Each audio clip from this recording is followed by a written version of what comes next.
ચાલો પુરુષોત્તમ પ્રભુની વાર્તા સાંભળીએ.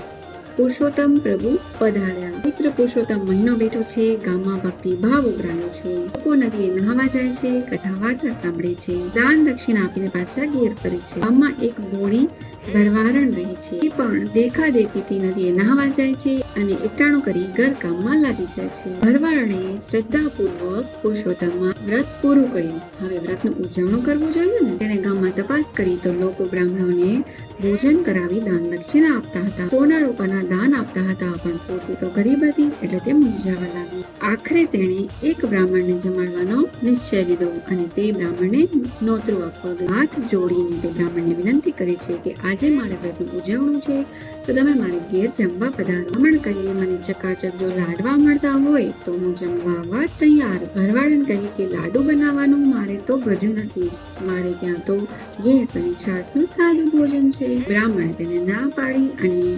ભરવાડન તો નિરાશ થઈને બીજે બ્રાહ્મણને ત્યાં નોતરું આપવા ગઈ. ગેસ અને છાસનું ભોજન મળશે એવું જાણીને કોઈ બ્રાહ્મણ તેને જમવાની હા પાડે નહીં. કારણ તો મનમાં દુઃખી થઈને પાછી ઘેર જવા નીકળી. ત્યાં રસ્તામાં તેને એક બટુક બ્રાહ્મણ મળ્યો. ભરવાડન તેને કહે કે મહારાજ, આજે મારે વ્રતનું ઉજવણું છે.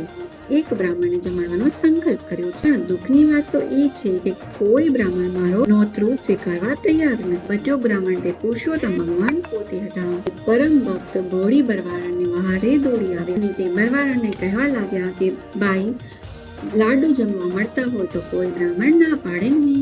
ભરવાડન કહે છે કે વાત તો ખરી છે, પણ મારે ત્યાં તો ગેસ અને છાસનું સાદું ભોજન છે એટલે બધા જમવા આવવાની ના પાડે છે. આપ જો જમવા પધારો તો મારી ઉપર કૃપા થશે. બ્રાહ્મણે ગેસ અને છાસનું ભોજન લેવા માટે સ્વીકાર કરી ભરવાડના ઘેર ગયો. અને તો રાંધવાની તૈયારી કરી એટલે બટુક બ્રાહ્મણ બોલ્યા કે અમો તો બ્રહ્મચારી, બીજાના હાથની રસોઈ જમીએ નહીં, તો તમે મને સીધું આપો, હું જાતે રાંધીને જમી લઈશ.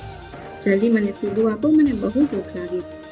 ભરવાડને તો બધી સામગ્રી બટુક બ્રાહ્મણને આપી અને આ તો ભગવાન પુરુષોત્તમ પોતે હતા એટલે એમણે જલ્દીથી ગેસ અને છાસનું ભોજન તૈયાર કર્યું. થોડી પ્રસાદી તે ભરવાડને આરોગો આપ્યું. ત્યારે બટુક બ્રાહ્મણ જવા માટે ઉઠ્યા અને તે ભરવાડને કહેવા લાગ્યા કે તમે થોડે સુધી મને મૂકી આવો. તેમની સાથે ચાલી ત્યાં આગળ જતા રસ્તામાં એક આમળાનું ઝાડ આવ્યું.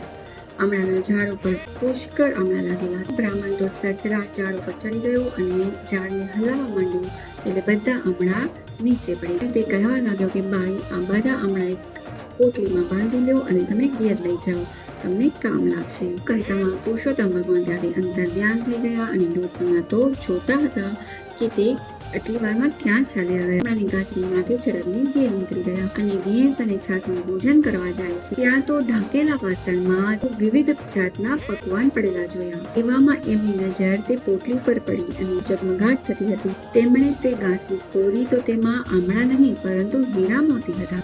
આ બધો ચમત્કાર જોઈને ભરવાડન સમજી ગઈ કે મારે ઘેર પુરુષોત્તમ પ્રભુ પધાર્યા અને હું બોડી તેમને ઓળખીને પસ્તાવો કરવા લાગી કે આ તો મેં પ્રભુ દર્શનનો લાભો ગુમાવ્યો. પ્રભુ ક્યારે પધારે અને હું તેમનું દર્શન કરી મનખા દેહને પાવન કરું. ભરવાડન તો અન્નજળનો ત્યાગ કરી પુરુષોત્તમ પ્રભુનું સ્મરણ કરતા કરતા આંસુ વહાવા લાગી. એની ભાવપૂર્વકની શ્રદ્ધા ફળી. પ્રભુએ તેની પ્રાર્થના સાંભળી અને તેઓ વળી બટુક સ્વરૂપે તેને દર્શન દઈ પાછળ અંતર ધ્યાન થઈ ગયા. ભગવાન ભૂખ્યા ભાવના ના માંગે મિષ્ટ પકવાન, શ્રદ્ધાથી જે કોઈ બચે તેને દર્શન દે ભગવાન. આમ શ્રદ્ધાપૂર્વકના વ્રતથી ભોળી ભરવાડની મનોકામના પૂરી થઈ. તેને ઘેર પુરુષોત્તમ પ્રભુએ પધારીને તેને દર્શન આપ્યા. એ પુરુષોત્તમ પ્રભુ મેં જેવી ભોળી ભરવાડને પડ્યા તેમ શ્રદ્ધાપૂર્વક વ્રત કરનારને પડજો. જય શ્રી કૃષ્ણ.